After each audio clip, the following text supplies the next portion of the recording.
Welcome to J Life with Daniel. I'm your host, Rabbi Daniel Levine. Today, we are honored to invite Professor Shaul Magid onto the podcast. Professor Magid is the Distinguished Fellow of Jewish Studies at Dartmouth University, the author of really over a dozen books. And I don't think that there is an important issue in the Jewish world in the last 600 years that Professor Magid has not weighed in on. So thank you so much for making time. Thank you for having me. So how did you get into this? We'll just ask a very general biographical question. It really seems like you're interested in teasing out the biggest questions that the Jewish world has been debating, discussing, dealing with over the last 600 years. Is this something you knew that you wanted to study when you were in college? When did you sort of come to this realization that you wanted to be a scholar of really late medieval and modern Jewish thought? Well, it didn't really happen. It certainly didn't happen when I was in college. I really didn't become exposed to Judaism and certainly like Jewish studies until much later. Not much later, but in college I went to Goddard College, which is a small experimental college in central Vermont, and studied history there. And it really wasn't until I was spending some months living out in the high plains of New Mexico, and I met somebody named Bill Rosenberg, who now goes by the name of Zev Rosenberg, who was a macrobiotic teacher and acupuncturist, who really gave me my first Jewish book. It was Alma Shakta Shalomi's Fragments of a Future Scroll that had been published a few years before. And I decided that I was going to drive my VW bus back east and go to Israel. And it's really only when I went to Israel and traveled around and met up with a group of people who were studying in a yeshiva there. The yeshiva was called Bravenders. This was in 1979.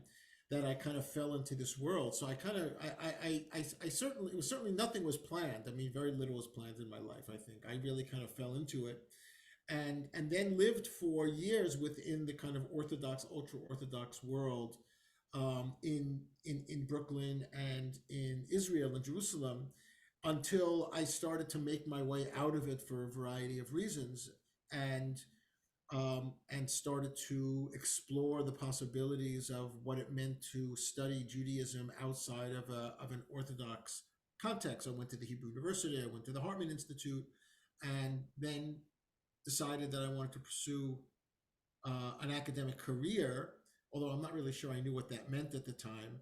And it made much more sense to me. I went to Hebrew University for 4 years and did an MA, and it made much more sense for me to come back to the States, simply because the possibility of getting a job in Israel academia as a Jewish studies professor, certainly someone who's not a native Israeli, was really almost zero.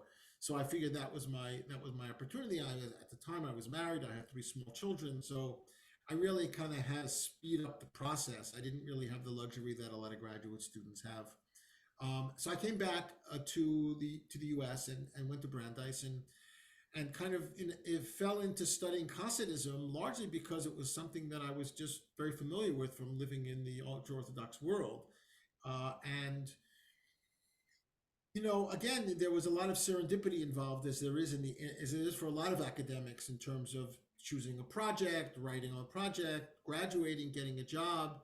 The job market was a lot softer now than it was then, for sure. But I really didn't have, a lot of larger kind of political interest at that time. I spent a lot of time in the ultra Orthodox world, which was quite anti-Zionist. I then kind of left that and toyed around with the Rev Kook world, and spent time studying in Merkaz, not formally, but in the library there, just because I was really into Rev Kook. So I was kind of a footloose budding intellectual of sorts, and the politics started to really become more closer to the surface for me after I served in the IDF in 1989 during the First Intifada, and I really got to see very, very close up what occupation really was. And at that point, I started to become very disillusioned with the religious world that I was living in, and eventually, over the course of a long period of time, made my way out of it. Spent 8 years teaching at the Jewish Theological Seminary, and really learned about non-Orthodox Judaism, because for me, I really went from 0 to 60. I mean, I went from knowing almost nothing about Judaism to living in the Orthodox, ultra-Orthodox world very deeply in a very committed way. So When I came to JTS, it was a whole different conversation, and it really took me some time to really figure out what is progressive liberal Judaism about, what is it like, and I started to kind of see that as a part of as an intellectual project, but also a very personal one. So, the relationship between, for me, the personal and the professional is so intertwined, which is not for everybody, but it was for me, and it remains that way for me. And I think that's both for good and for ill. It depends upon your perspective. A lot of academics are very reluctant to engage in what we would call being a public intellectual, but that was something that, for whatever reason, seemed quite natural to me.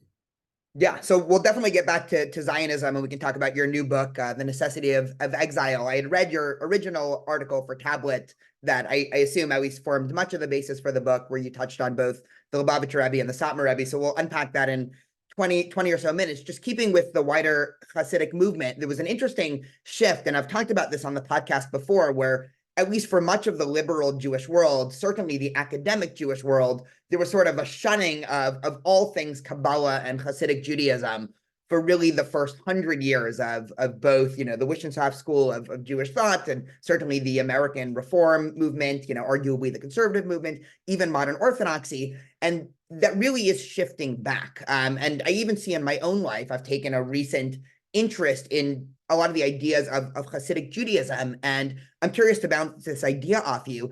It seems like what the Hasidic thinkers were describing was a type of almost postmodernist or universalistic view of religion that is almost unobtainable from the more particularistic tradition of, say, just reading the Tanakh or just reading the Talmud or reading, non-Hasidic modern Jewish thinkers. I grew up, just to elucidate for listeners, I grew up very much in the modern Orthodox community that was very steeped in very much the Talmudic thought of, certainly Rav Soloveitchik, very halachic, extremely particularistic. And there wasn't really ever a sense of universalism or unity or even really theology. I mean, it's a whole separate question that the modern Orthodox community really doesn't talk about theology much. But do you see your interest in Hasidic Judaism, was that almost connected to being disillusioned with your particularistic ultra-Orthodox community and trying to figure out a way to bridge modernity or post-modernity and Judaism? Well, as a Baal Tshuva, and as being a part of the Baal Tshuva movement, or I would say the Baal Tshuva subculture of the ultra Orthodox world in Jerusalem and in Brooklyn, I think a lot of us never really let go of our secular backgrounds, or our new left backgrounds, or even our new age backgrounds when we came into that world. So we already were looking for some alternative Jewish spirituality that we found in those texts, but that was because in many ways those texts had already been New Ageized or universalized through a particular lens that I call the second wave of Neo Hasidism. The first wave of Neo Hasidism being people like Hillel Zeitlin, or Mark Chagall, or Peretz, or Berdichevsky, the people at the turn of the century that were making their way out of the Eastern European yeshivot and were coming into contact with the larger world. Of course, Martin Buber would be one example of that. And I'm really a product of the second wave, which really comes from a few different places. It comes from Shlomo Karlbach, Zalman Schachter Shalomi, Art Green, people who are of a previous generation than me, 20, 30 years, and yet had already kind of been reading Zeitlin and others, and taking that early 20th century Neo-Hasidism to a countercultural New Age phase. And I was really one of the first generations who were recipients of that.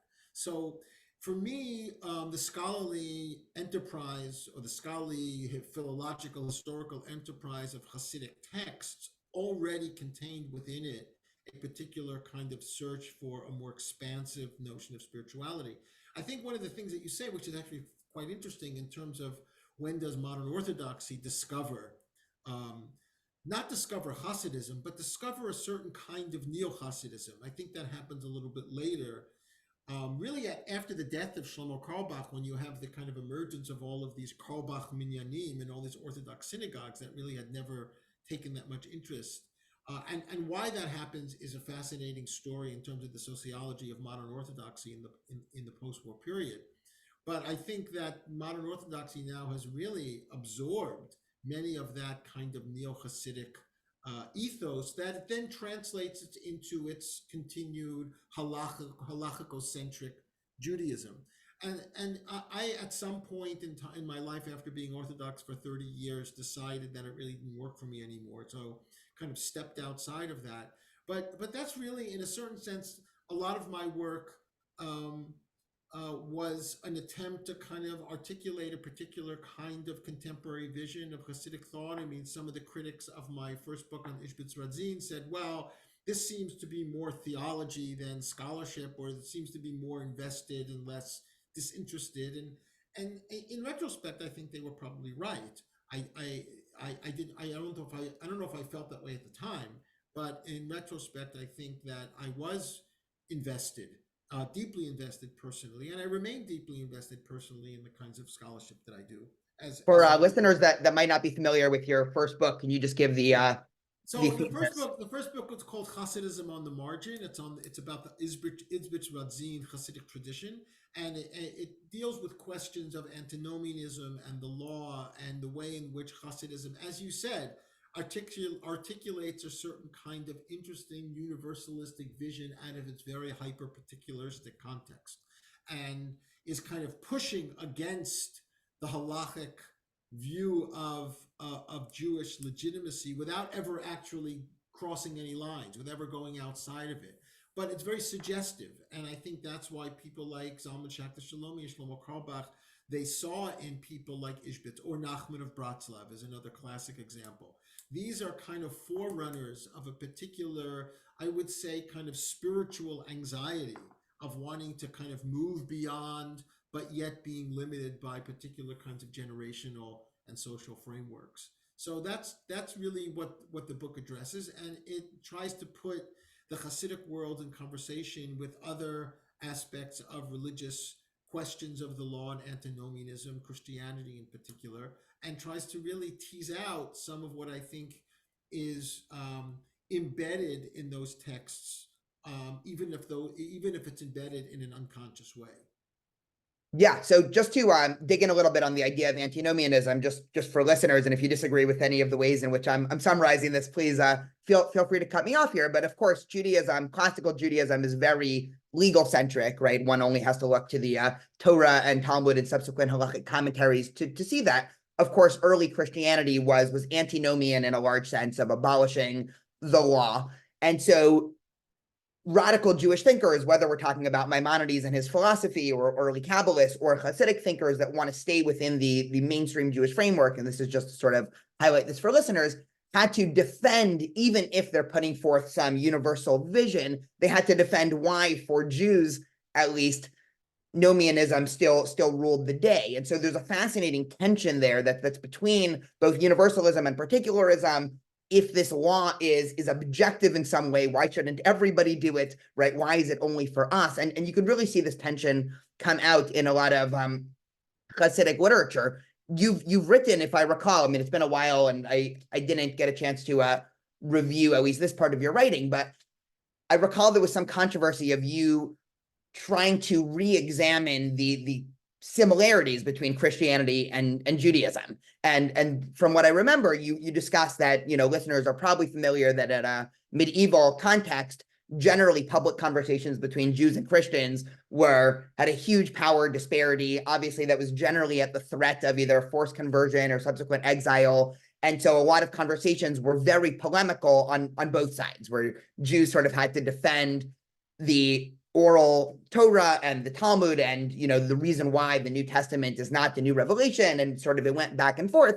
But all of a sudden now that we're in a context where, at least in America, to the extent that this is true, there is no Christian hegemony, at least not the same way that it was in medieval Europe. Again, we can unpack all the complexities there at another time, but there could be this re-examining of a lot of the similarities between some of the more radical Hasidic thinking and Christianity. I'm curious to sort of Is that a idea that you came up with? Has that been studied before in scholarship? What was sort of the pushback that you got from a lot of those ideas? Oh, I don't think I came up with it. I think that that's been known for a long time. I think of one way of looking at it is that famously, Paul in the New Testament, the Apostle Paul makes this distinction between Jews and Christians, or Jews and though Jews at that point were all the Christians were also Jews, but between Jews and Christians as one of between law and spirit. That Pharisaism, that Judaism, that Rabbinism was bound to the law, and that Christianity was a religion of the spirit. It was disembodied. It wasn't legal. It wasn't carnal. And in some way, that critique, that as a challenge. Now, of course, Paul is saying it, therefore Christianity is true and Judaism is false. But that critique, I think one can follow that critique through the entirety of rabbinic and post-rabbinic Judaism, that especially those that had mystical inclinations, because all mysticisms are always going to be challenged by nomianism, because of the focus on experience, because of the focus on the individual, because of the idea that in some way mysticism itself is pushes on the boundaries of the nomian and the antinomian. I think that Jews throughout much of Jewish history, certainly the Kabbalists, were constantly engaged with that critique, even though they weren't doing it consciously. The idea of law spirit, the idea of carnality, the idea of law versus various forms of religious experience, whether it's Abulafia, or whether it's the Zohar, or whether it's other traditions, really it's constantly in tension. So I would say that even though Judaism is a legalistic tradition, it's constantly in tension with the law, and makes its peace with it, and remains very highly nomian and halachic until it kind of hits modernity, and then all of a sudden things start to become more complicated. Jews become more open to modern ways of thinking, and I think a very important catalyst from my perspective is Martin Buber, more than Gershom Scholem on this point, who really basically introduces this notion of similarities, comparisons between Judaism and Christianity, between Judaism and other religions, making the argument that we're all actually involved in the same project on some level from a different perspective. And so I took an interest in Christianity in particular, and eventually wrote a book called Hasidism Incarnate, and Judaism, Christianity, and Christianity in the Making of Modern Judaism, which focuses on this idea of incarnation, the idea of a God becoming a human being, which is always understood as being, that's where Judaism and Christianity differ. That in Judaism there's no notion of any kind of incarnation. And I tried to show through a variety of Hasidic texts that the answer to that is both yes and no.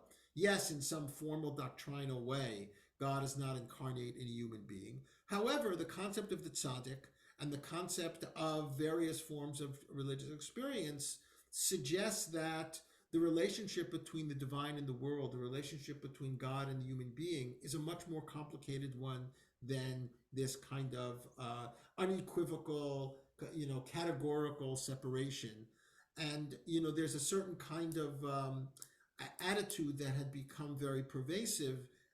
It's actually described very nicely in Daniel Boyarin's book called The Jewish Gospel, where he says that Christians believe that everything that is Jewish is not Christian, and Jews believe that everything that is Christian is not Jewish. And then he tries to show in the book that actually the story is much more complicated, and scholarship has been able to disentangle some of those threads to question or examine the kind of categorical similarities between Judaism and Christianity, which of course on some level makes a lot of sense. I mean, these are two traditions that are coming from the same place.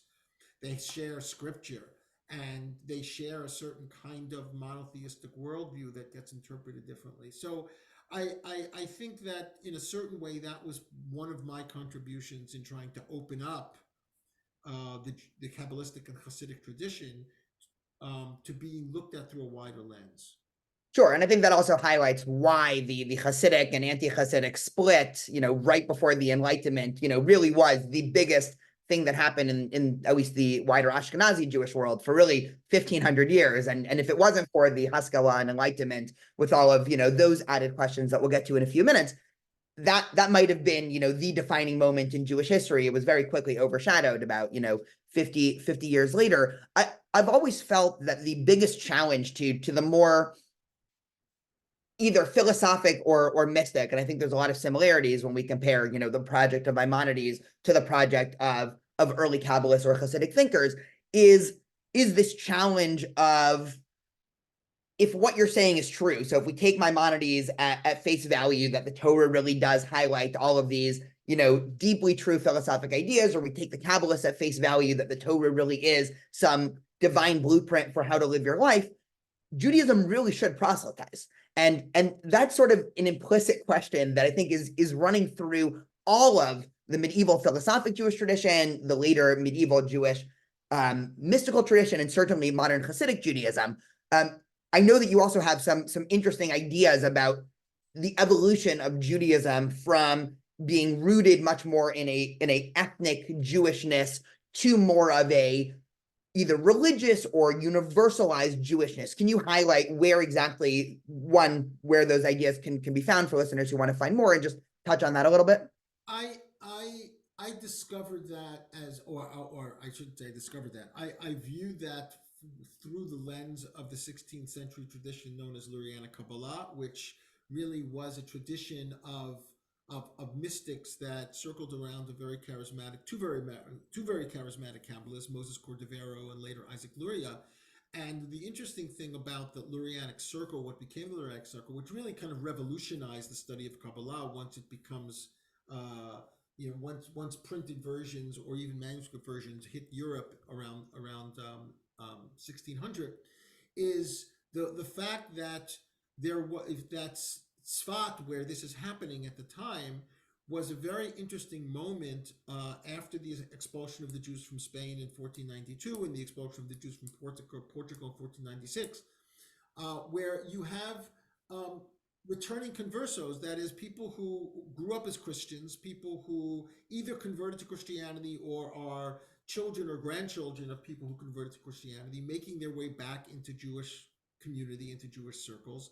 And some very important Jewish mystical thinkers had a deep knowledge and relationship with Christianity, even though it might have been polemical. Nonetheless, there was certainly kind of interesting overlaps. And on the proselytizing question, I mean, you do see a certain pro-proselytizing attitude among certain Lurianic Kabbalists, in that there are lost Jewish sparks of Jewish souls that are embedded in non-Jews, and those souls have to be brought back in order for the collective soul to be reconstructed for redemption to come. So there is this kind of proselytizing ethos.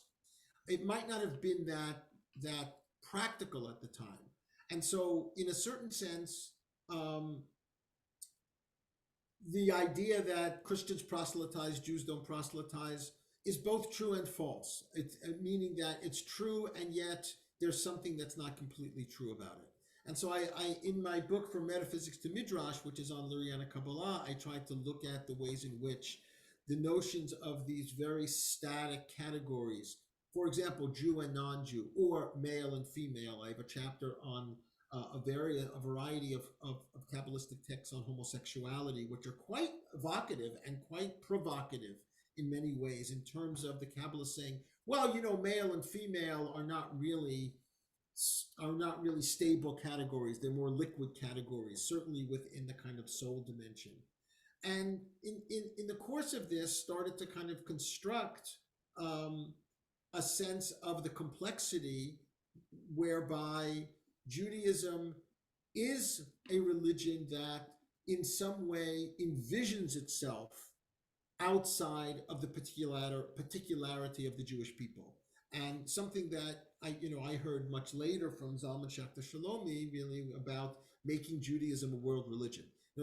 So in some sense, what you said about, well, why isn't Judaism a proselytizing religion? His view is not necessarily to proselytize non-Jews to become Jews, but to give the gift of Torah to the world.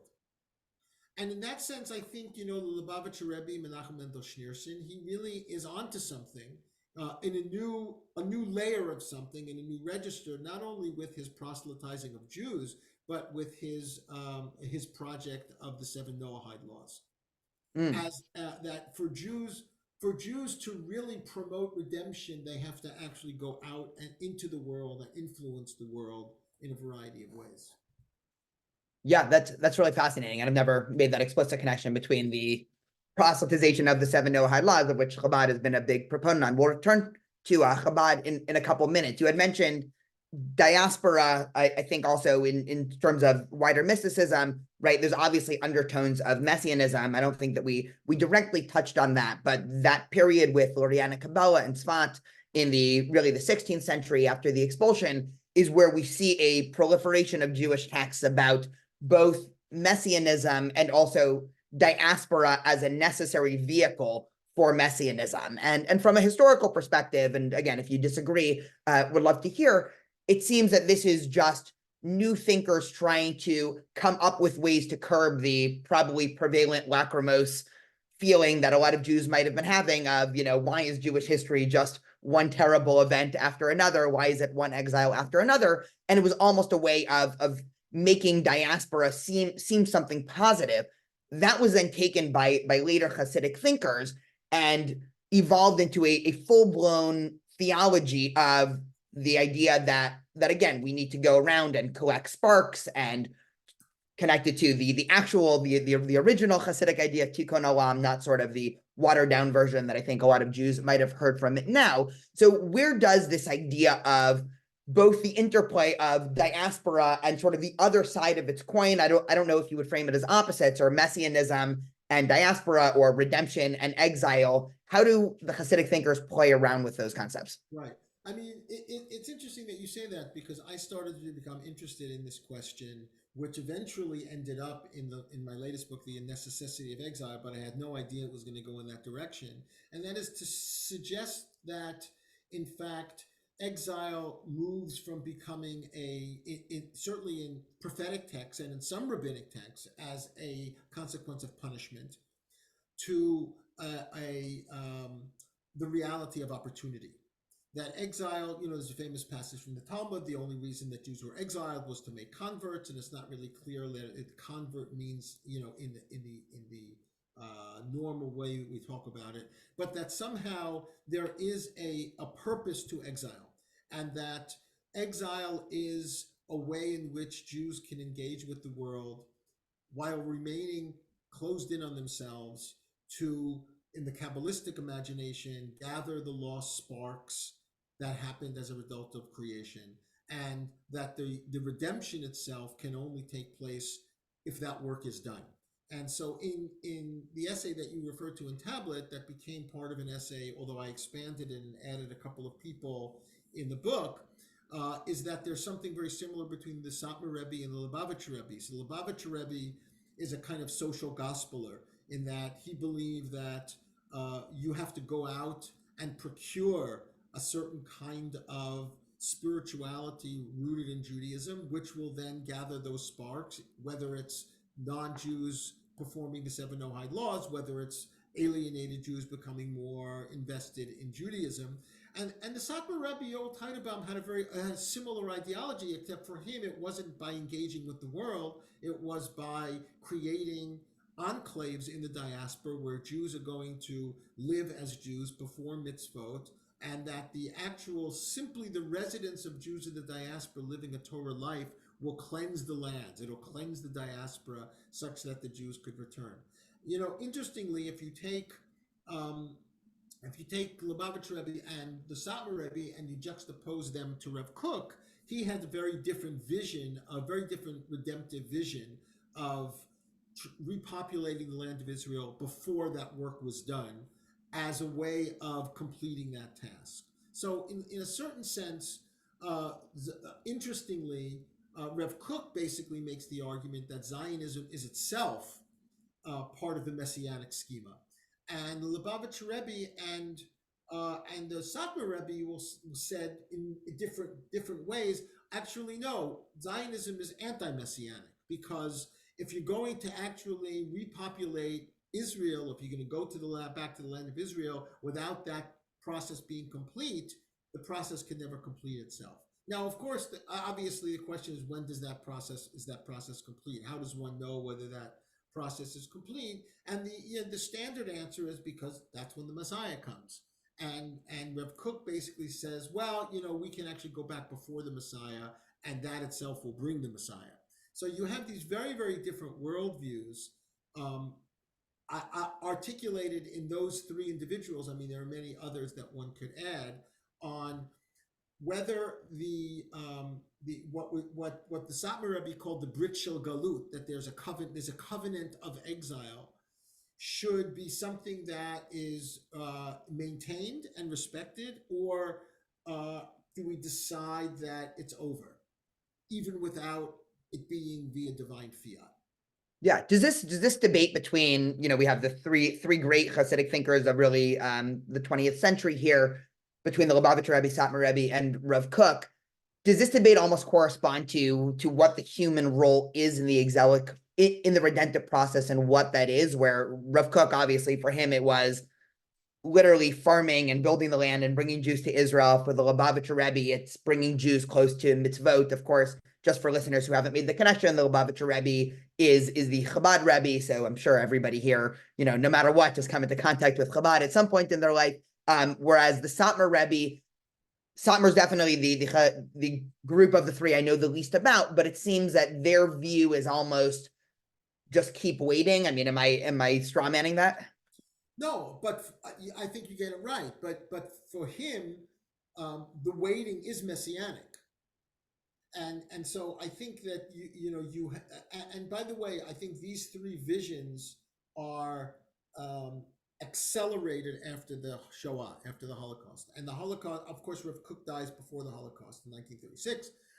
But I think that what the Holocaust does is creates a reality on the ground, a historical reality on the ground, where on some level, Jews increasingly come to the conclusion that we don't want to wait anymore, because life in the diaspora is too difficult or too dangerous. And this doesn't start with the Shoah; it starts with the pogroms in the 1880s, where there's a sense of which, in a certain sense, the Zionists just give up on exile. Like, we don't want it anymore. It's done. We're going to go take it in our own hands, and you can, make all kinds. You can justify it in all kinds of ways, from a secular perspective, from a theological, religious perspective. But I think that, from my point of view, the Satmar Rebbe, Lubavitcher Rebbe, and Rev Kook are equally messianists. They're all messianists. It's a question of how they understand what the job of the Jews. What the job the Jews need to do in order to bring this home, so to speak, bring this to conclusion. And in some ways, I think it all goes back to Sabbatianism. That is the kind of mystical heresy of Sabbatai Tzvi in the 1660s, 1670s, which was the most successful and maybe also the most tragic false messianic movement in the history of Judaism. And yet, even though it fails, it does change something, and that Judaism, after the Sabbatean movement, is never able to fully cleanse itself of the idea that redemption is imminent. To pick on something and potentially play devil's advocate on something you mentioned before, you had talked about, the Zionists as deciding that they're giving up on exile. What would you say to somebody that said, listen, exile was never an ideal in Jewish history? Perhaps there were post facto rationales given of, okay, once we have to be in, Eastern Europe, okay, let's try to give all these post facto reasons why this is beautiful. But really, the 1800s, the late 1800s, obviously using a lot of the tools of modernity and nationalism and nation building and all of that this was just the first time that this was possible in some meaningful sense in the last 1800 years. And so the Zionists, as opposed to creating a new ideology, were really just giving voice to the sentiment that Jews for the last 1800 years have been feeling. How would you sort of respond to that? I think think there's some truth to that. In my view, Zionism is itself a mid 19th century movement of Jewish self determination. It's coming on the heels of nationalism in Europe more generally. I don't think you can talk about Zionism in the ancient world or even in the medieval world. I mean, some people like to see Zionism that way, but I see it as a modern national movement, and in some sense. I think from in a theological register, I think it does one of two things, and you can probably divide them into more than those two, into more than two. The first thing it does from a secular perspective is really where Zionism was born as a secular movement. It says we're just giving up on the messianic idea altogether. And we're just going to go back. We're going to become a normal people. We're going to build a country. We're going to revive a language. We just want to be like everybody else, which in a certain sense is really what happens in the light of the emancipation. So that Zionism sees itself as a rejection of the emancipation, but it's really as much an extension of the emancipation. We just want to be normal. We don't want to be sitting in exile waiting for the Messiah to come to redeem us. That's one side. The other side, the religious side of the Zionist movement, is saying, oh no, this is not the erasure of the messianic idea. This is the fulfillment of the messianic idea. And so the messianic idea becomes separated from the Messiah himself, because it is traditionally a him, that the Messiah himself, and we can actually bring about the messianic idea through our own agency, as opposed to waiting for divine fiat, waiting for God to appear or Elijah to appear or whatever tradition you want to use. So that there is a way in which Zionism is post-emancipation, not anti-emancipation. It's a response to the emancipation from the secular perspective, saying we're done, we're not waiting, we don't need the Messiah, to saying, oh, this is the Messiah. And I think that contemporary Zionism, as it exists in Israel today, is really a combination of both of them. And in some way, I think the religious sector that basically was wed to the idea that this is the time, this is the fulfillment of the time, and you see that in proto-Zionists like Yehuda Alkalai and others who say, oh no, the time to repopulate the land of Israel is now.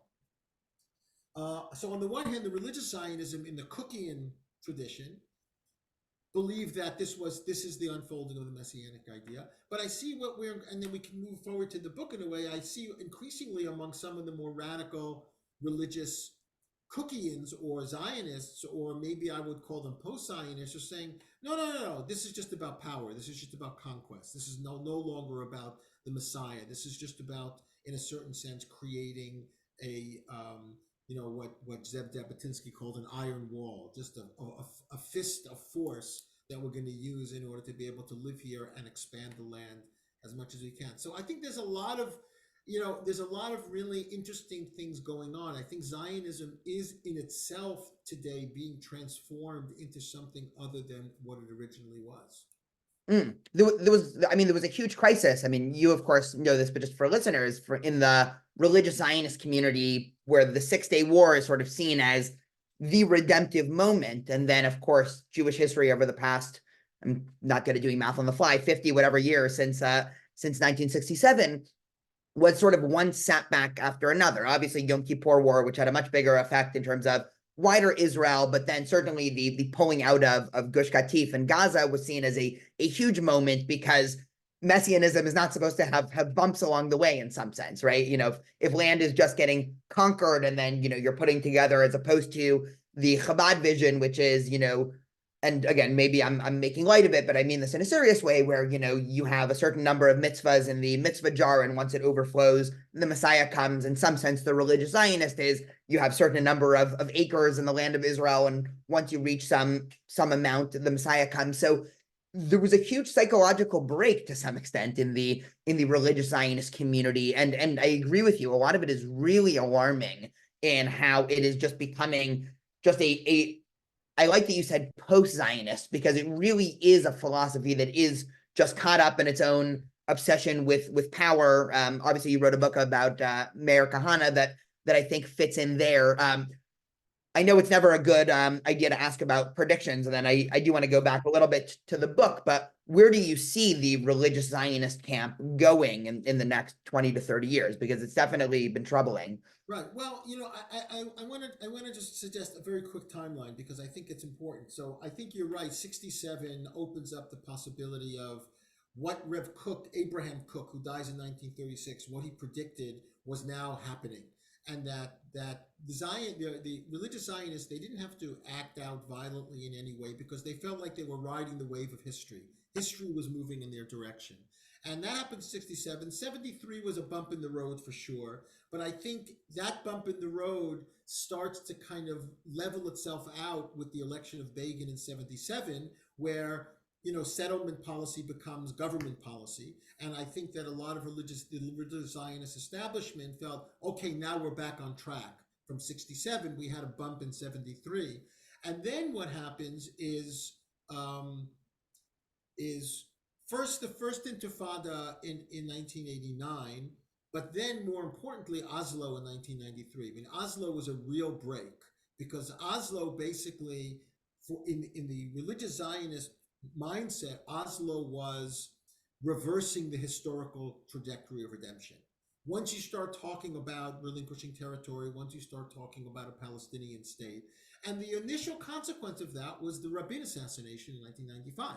You saw the motion, and this begins a process that I think you see accelerates after the Second Intifada in 2000, but after the evacuation of Gaza in 2005. What happens after the evacuation of Gaza in 2005, which some settlers Zionists call the Jewish Nakba. I mean, they see that as this was supposed to be something that would never happen, that a Jewish state would not evacuate Jews from their homes. I think what happened is that certain camps of Jews began to lose faith in the state, that the state was no longer on their side. And that's what I mean by the post-Zionism, that they no longer considered themselves part of the Zionist project, because the Zionist project by that point was really a state project. And the generation of children and teenagers in 2005 who are now in their 30s are really, in a sense, the new wave of religious Zionism, which is a religious Zionism that is not anti-state per se, because you have the election of Ben-Gvir and Smotrich, and the 2022 elections really kind of, in a sense, well, maybe we're really more on track than we thought, but there's a suspicion of the state. And I think that's really where Israeli society is kind of in the breach. So I don't make predictions, but I think that what we are seeing is the beginning of the fracturing of the religious nationalist movement from its Zionist moorings and taking on a kind of post-Zionist, or what they like to call Eretz Yisraeli, right? A lot of them that I spoke say we're Eretz Yisraelists, right? We're people that are interested in the land of Israel. We're not really as interested in the state. Now, the elections of 2022 brought that ideology back to the state with Ben-Gvir and Smotrich. And I think, post October 7th, when the war ends and Israel has to then go back to itself and reassess where it is, it's not really clear who's going to win that battle. Yeah, no, that's fascinating. And one of the stories post October 7th, I've been reading a lot of analyses here. I mean, a lot of it are more op-ed, so who knows how much data this is actually drawing on. But even before October 7th, there was obviously a huge rise in what's called Chardal, or ultra-Orthodox religious nationalists, just for listeners who haven't heard that term, and highlighting sort of a couple things. One, the sort of binary between religious Zionist and ultra-Orthodox in Israel is starting to fray a little bit. You also see a growth of, and this is, a lot of the analyses I've read, ultra-Orthodox Jews enlisting in the army at higher rates. You see this in America with Chabad all of a sudden, Chabad synagogues, and whether one is happy or sad with this change, with this shift, let's put that aside. But now every Chabad synagogue I drive by has massive Israeli flags, which is not something that you would have seen, a generation ago. So do you see this shifting in terms of both the Israeli ultra-Orthodox and in the American Chabad movement? How do you sort of see allegiances with the state shifting? This is a very important point that I think nobody has really spent time, or I should not say nobody, people are just spending time paying attention to, and that is the politicization of ultra Orthodoxy in Israel and in the United States. But we'll talk about Israel first.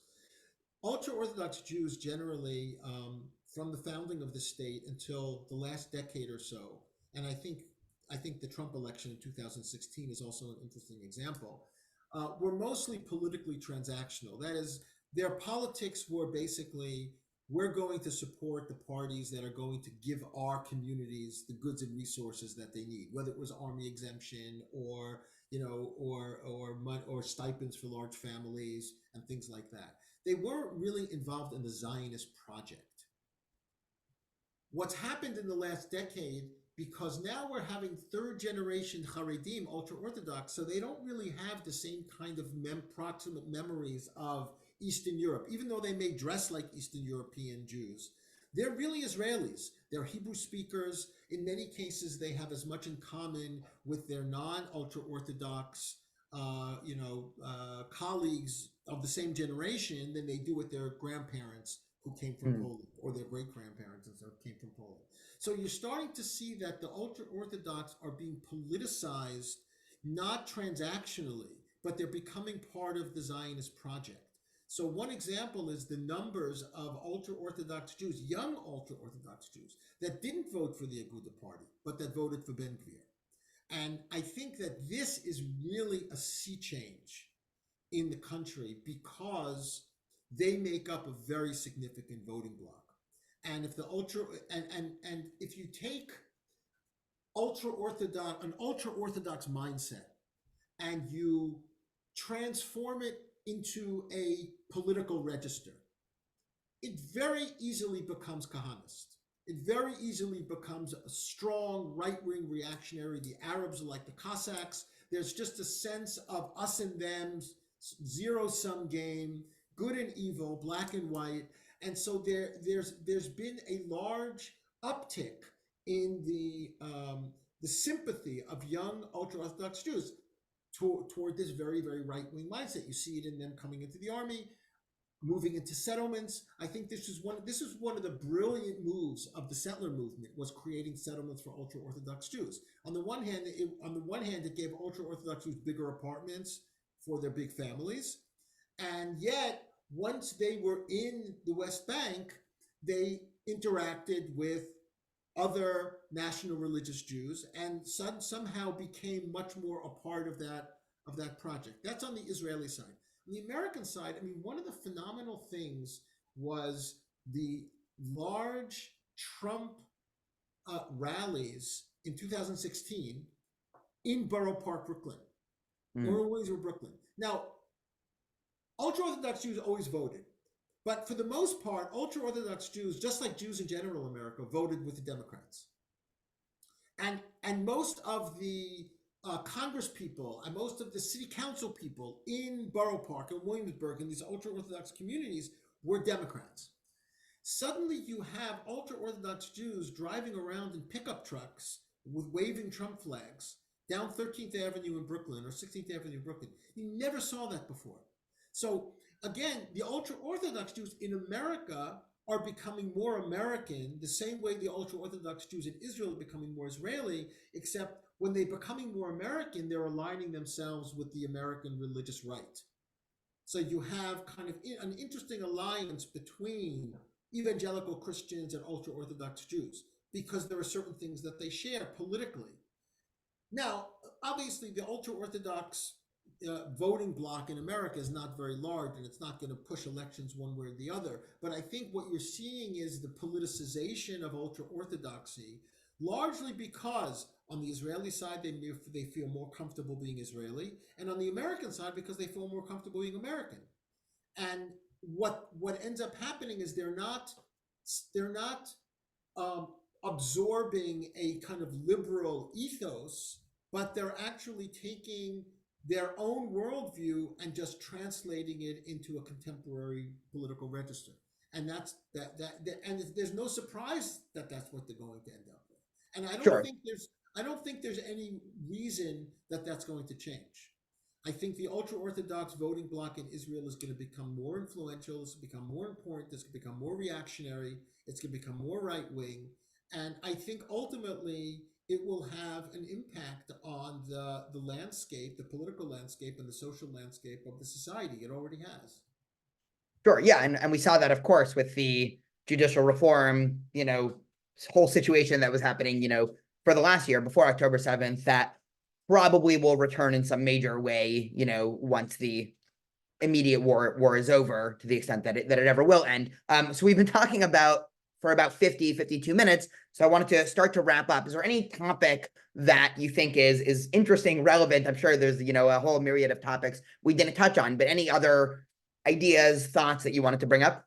Yeah, I think a couple of things. I mean, my interests are on the one hand, what is the nature of the Zionist project? What is the future of the Zionist project post October 7th? So on October 7th, you could say, on the one hand, it changes everything, and on the other hand, maybe it changes nothing.